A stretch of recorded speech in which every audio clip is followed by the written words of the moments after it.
তারেক রহমানের বিরুদ্ধে যারা কথা বলে তারা গণতন্ত্রের শত্রু বলে মন্তব্য করেছেন মির্জা ফখরুল ইসলাম আলমগীর। সোমবার বিকেলে এক বিক্ষোভ মিছিল পূর্ব সমাবেশে বিএনপি মহাসচিব এই মন্তব্য করেন। তিনি বলেন, যারা আজকে তারেক সাহেবের বিরুদ্ধে বলে তারা গণতন্ত্রের শত্রু, যারা দেশের বিরুদ্ধে বলে তারা গণতন্ত্রের শত্রু, তারা এই দেশের মানুষের বিরুদ্ধে কথা বলে। ফখরুল ইসলাম আলমগীর বলেন, আসুন আজকে এই শান্তিপূর্ণ র্যালির মধ্য দিয়ে আমরা সবাইকে জানিয়ে দিতে চাই, গণতন্ত্রের প্রশ্নে আমাদের কোনো আপোষ নেই। আমি ধিক্কার জানাচ্ছি ওই সমস্ত তথাকথিত রাজনৈতিক নেতাদের যারা তারেক রহমান সম্পর্কে অশ্লীল অশ্রাব্য কথা বলেছেন।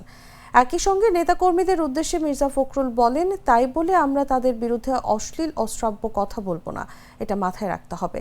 আমাদের নেতাকে অশ্লীল অশ্রাব্য কথা বললে মান ছোট হয় না, ছোট হয় তারা যারা এসব অশ্লীল কথা বলে।